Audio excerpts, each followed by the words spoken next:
Hello, నేను miss రావు. Telugu Desam party BJP మధ్య సీట్ల పంచాయతీ ఇంకా ఒగదగలేదు. ఆ విషయాన్ని తెలుసుకునేందుకు పురంధరేశ్వరి ఏపీ బీజేపీ అధ్యక్షురాలు ఢిల్లీ వెళ్లారు. ఢిల్లీలో నడ్డాని, అమిత్ షాని కలవబోతున్నారు. ఎంపీ స్థానాలకు సంబంధించి రెండు చోట్ల మెలుకబడింది. ఆ 2 స్థానాలు ఏంటి, ఏ విధంగా అడ్జస్ట్ చేయబోతూ ఉన్నారు అనే దాని మీద విశ్లేషణ చేసుకునేటువంటి ప్రయత్నం చేద్దాం. చంద్రబాబు నాయుడు ఇవాళ లోక్సభ స్థానాలకు అభ్యర్థులను అఫీషియల్గా ప్రకటించేటువంటి అవకాశం ఉంది. సో ఈ క్రమంలో ఒక 4 విషయంలో మాత్రం బీజేపీ అభ్యర్థుల విషయంలో చంద్రబాబు నాయుడు తెలుగుదేశం పార్టీ అభ్యర్థులను పెడుతూ ఉందని చెప్పి టాక్ నడుస్తూ ఉంది.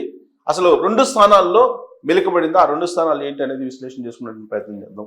వాస్తవంగా తెలుగుదేశం పార్టీ, జనసేన, బీజేపీ 3 పార్టీల మధ్య సీట్ల షేరింగ్ అయితే ఒక కొలిక్కి వచ్చింది. అఫీషియల్గా తేలిపోయింది. 6 స్థానాల్లో బీజేపీ, 2 స్థానాల్లో జనసేన, మిగిలినటువంటి స్థానాల్లో తెలుగుదేశం పార్టీ పోటీ చేయబోతుంది.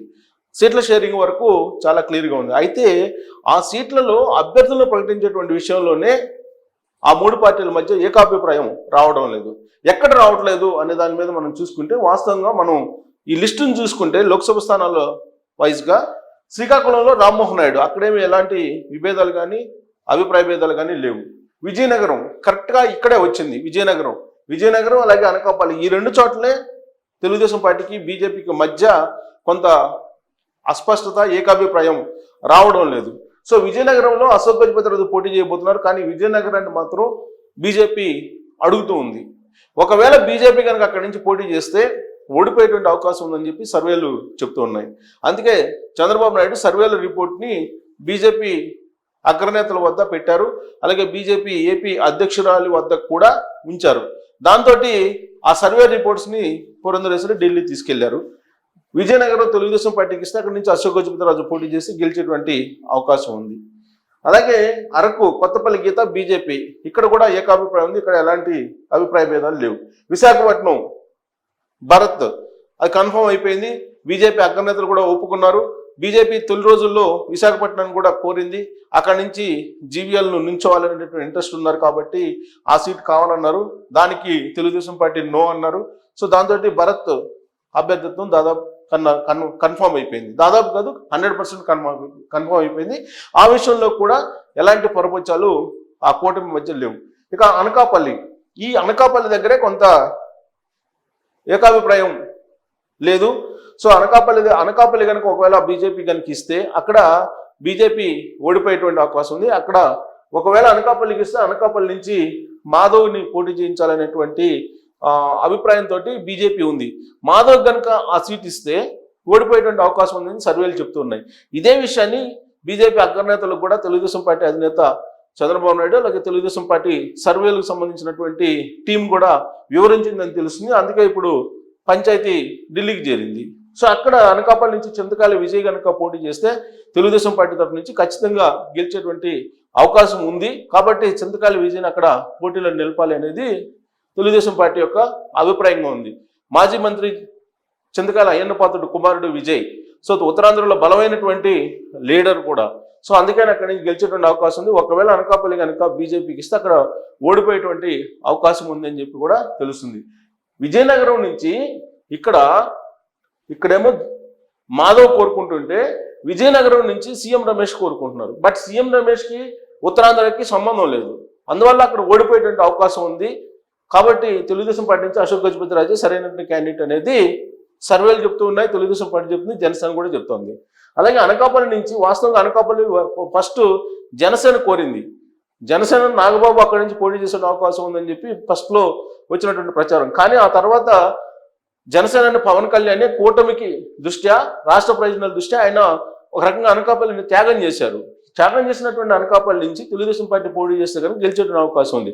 కానీ ఇక్కడ బీజేపీ పోటీ చేయాలనుకుంటుంది. అక్కడి నుంచి మాధవ్ కనుక అవకాశం ఇస్తే బీజేపీ మాజీ ఎమ్మెల్సీ అక్కడగా ఎంపీగా పోటీ చేస్తే ఖచ్చితంగా ఆవిడ ఓడిపోయేటువంటి అవకాశం ఉంది సర్వేలు చెప్తున్నాయి. ఇలాంటి పరిస్థితుల్లో విజయనగరం, అనకాపల్లిని వదులుకోవడమా బీజేపీకి ఇచ్చి, లేదంటే సర్వేల ప్రకారం తెలుగుదేశం పార్టీకి ఇవ్వడమా అనేది కూటమి ఇంకా తెలుసుకోలేనటువంటి పరిస్థితి. అందుకే పంచాయతీ ఢిల్లీకి చేరింది.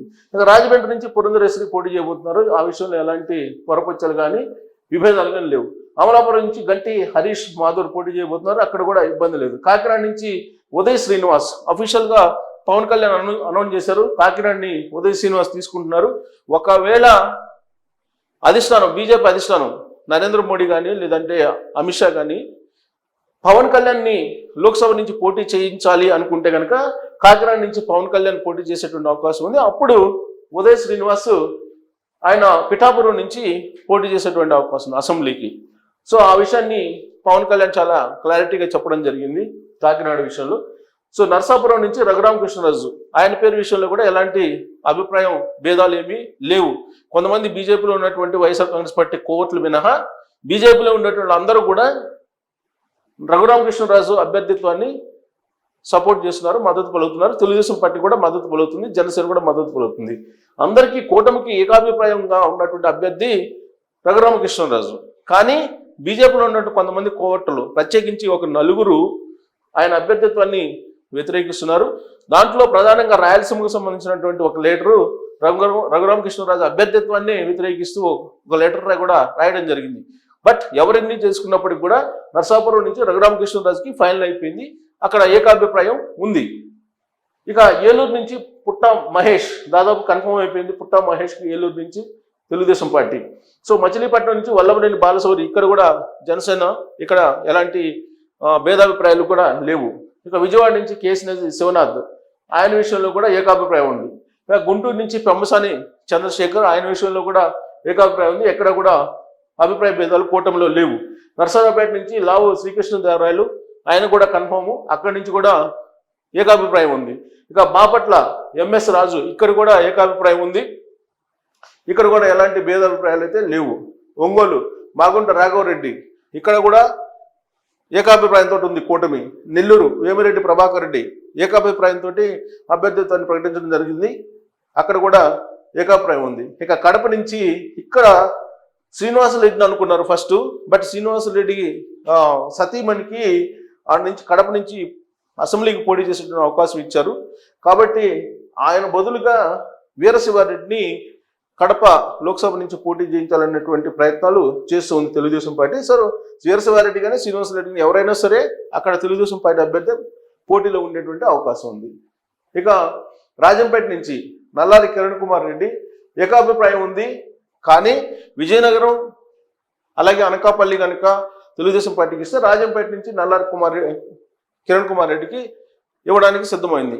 ఈ విషయంలో బీజేపీలో ఉన్నటువంటి వాళ్ళు ఆ నలుగురు తప్ప మిగతా వాళ్ళందరూ కూడా కిరణ్ కుమార్ రెడ్డి సపోర్ట్ చేస్తున్నారు రాజంపేట నుంచి పోటీ చేయించాలని. కానీ రాజంపేటలో ఉన్నటువంటి సిట్టింగ్ ఎంపీ ఇప్పుడు మళ్ళీ వైఎస్ఆర్ కాంగ్రెస్ పార్టీ తరఫు నుంచి పోటీ చేస్తున్నటువంటి ఆయన మాత్రం కీ రోల్ ప్లే చేశారు. బీజేపీ వాళ్ళలో బీజేపీలో ఉన్నటువంటి కొంతమంది వైఎస్ఆర్ కాంగ్రెస్ పార్టీకి సంబంధించినటువంటి వాళ్ళతోటి ఢిల్లీ కేంద్రంగా చీకటి రాజకీయం చేశారు అనేది వినిపిస్తుంది ఈ రాజంపేట నియోజకవర్గం మీద వైఎస్ఆర్ కాంగ్రెస్ పార్టీ.